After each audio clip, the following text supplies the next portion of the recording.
Hi mga langga! Sa mga bago po sa page ko, ako po si Mami Rain, a solo parent to 3 boys whose dad grew a pair of wings way back 2019, and this is my solo parenting journey. So bale, eto na yung araw kung kailan i-judge yung 3D street artwork competition nila Aiki. Siguro nasa 6:30 pa to ng umaga, bale sumabay lang ako kay Kael papuntang school. Walang matinong tulog, wala pa iligo, so grabe ka haggard.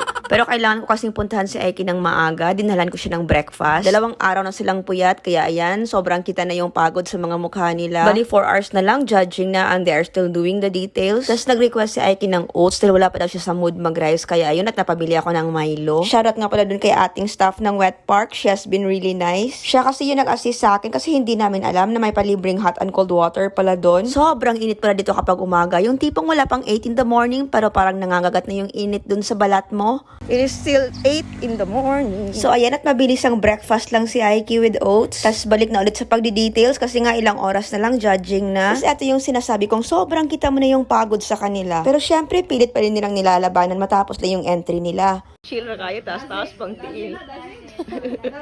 Tapos medyo nag-worry ako this time kasi nagre-reklamo si Aiki, nahihilo na daw siya. Siguro dahil na rin sa init kasi sobrang init ng araw na yan. Buti sana kung mahangin kaso wala din kahangin-hangin that time. At siguro dahil sa puyat na din, pinagnap ko muna si Aiki that time pero hindi din na naman siya makatulog knowing na parang 1 oras na lang yung judging. Ang sabi ko nga, konting tiis na lang at matatapos na din yung paghihirap nila. Anyway, natutuwa ako dyan sa mga baget sa kabilang team. Ang saya kasi katsikahan. Sila actually yung pinakabata sa lahat ng mga participants. Lahat kasi senior high na, sila grade 9 pa lang. So ayan nga, parang 30 minutes before the cut-off, nag-start nang mag-apply ng emulsion yung ka-team ni Aiki, pero si Aiki nagdi-details pa din. Thank you Lord, humana jud.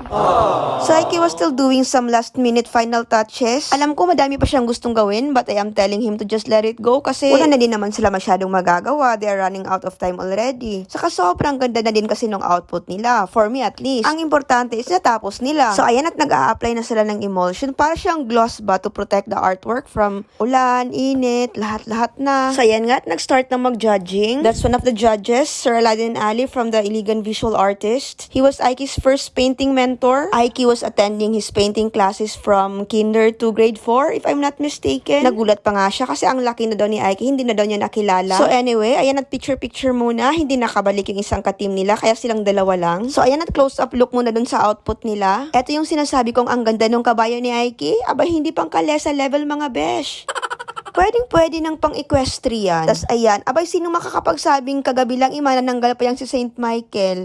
Hati pa yung katawan. Anyway, umuwi na din kami agad after neto. Hindi na ako nakapag-video kasi ang dami naming dala. Daig pa namin ang napalayas. So ayun nga, at umuwi kami, nakapag-nap naman si Aiki kahit napapano. Nakaligo, nakapag-freshen up, tas umalis na din kami agad. That day din kasi yung awarding mismo, kaya we have to be at Robinson's Mall by 3 p.m. At may art exhibit pa nga doon as part of the culmination program of the National Arts Month. At halo-halo nga yung mga nakadisplay na paintings doon. Yung iba, gawa ng mga students na nag-a-attend ng painting workshop. Tas yung iba naman ay from the professional artist here in Iligan. Ang dami talagang magagaling na artist dito sa Iligan. Actually, nakakamangha nga kasi buhay na buhay yung arts dito sa Iligan. Parang every now and then may makikita kang art exhibit sa Robinson's Mall. Look at all those paintings. As a frustrated artist myself, talagang manghang-mangha ako sa mga obrang ganito. And at the same time, I somehow feel sad on how underrated artists are in general. O ayan, ganyan yan si Aiki kapag natingin ng mga paintings. Talagang halos ipagdututan na yung mukha niya dun sa painting. So every time na may madaanan kami exhibit ito sa mall, ay talagang asahan mo na ang tagal naming makaalis dun. So ayan nga, at nag-start na yung program. Pinapakita yung mga pictures nila from the competition. So, bali, before the awarding proper, nagbigay muna sila ng certificate of participation dun sa mga students, sa mga participants. And last but not the least, certificate of participation is given to Christopher, Rafael, and Juana. A big round of applause for the students from Iligan Computer Institute. And then, of course, after that, yung awarding proper na. Ang atuang top 3 schools for this year's 3D artwork competition. Starting off with the second runner-up, garnering average score of 79.5%. They will receive 12,500 pesos.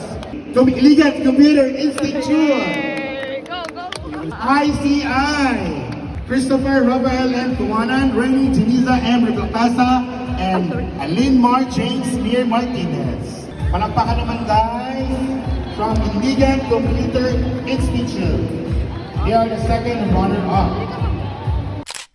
So, ayan nga, tuwang-tuwa naman yung mga bagets. At yes po, opo, yun pong perang napanalunan nila is sa participants mapupunta at hindi po sa school. Ang mga dagoy! Kaya sabi ko nga, kahit papaano ina-compensate naman yung hirap ng mga bagets for like almost 2 weeks siguro na pabalik-balik na dun sa venue para lang matapos yung entry nila. So ayan nga, dumating na si Kael. Pinasunod ko kasi siya sa mall. Actually, I was a bit worried that time kasi first time niya magpunta ng Robinsons mag-isa. Kasi as you have known, he just started doing commutes on his own. Tas nataon pang wala siyang load that time kaya hindi ko siya ma-monitor. Pero ayun at nakarating naman ng matiwasay. And so we stayed there hanggang sa matapos yung program.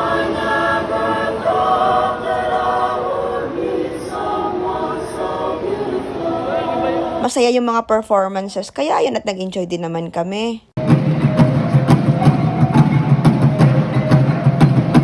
So ayun nga, pagkatapos ng program, nag-aya yung mga bagets na mag-Jollibee muna kami. Kasi nga daw may pang-Jollibee daw sila. Eh di sana all. But then, konti lang naman yung mga in-order nila kasi nga busog pa daw sila dahil dun sa libreng pa-burger ng organizer ng event. Edi sana all may pa-burger. Amazing! So, after makakain, namasyal muna sila Aiki sa mall. Tapos kami ni Kael, humiwalay kami kasi may kailangan din kaming bilhin. Sira na kasi yung envelope ni Kael, kaya ayun, kailangan naming bumili ng kapalit kasi naglalaglaga na yung laman. Sakto dili. Sakto? Yes, either this or this. So, ayan at namimili siya between a Sudoku and a word puzzle hunt. Gusto niya daw sana both kasi hindi daw kasya sa budget. 120 na daw kasi yung ipon niya. Hindi na maigo sa budget. Di na umigo sa budget. At dahil may Sudoku app naman daw siya sa phone niya, kaya yung word puzzle na lang ang binili niya. So ayun, at pagkatapos makapagbayad, bumaba na din kami para antayin si Aiki. And then ayan, nagsasagot muna siya ng word hunt habang hinaantay namin si Aiki. Medyo natagalan pa si Aiki that time, kaya tinext ko na. Ang sabi ko magsi-7 na, kailangan na naming umuwi at si Aisaya lang mag-isa sa bahay. So ayun, dumaan lang kami sa Crispy King para bumili ng chicken para may madala kaming ulam pagka-uwi. So ayun lang, thank you so much for watching our video. Please do us a favor and hit like, share, and subscribe. Follow. And of course, kita-kits sunod ang mga vlog. Bye-bye!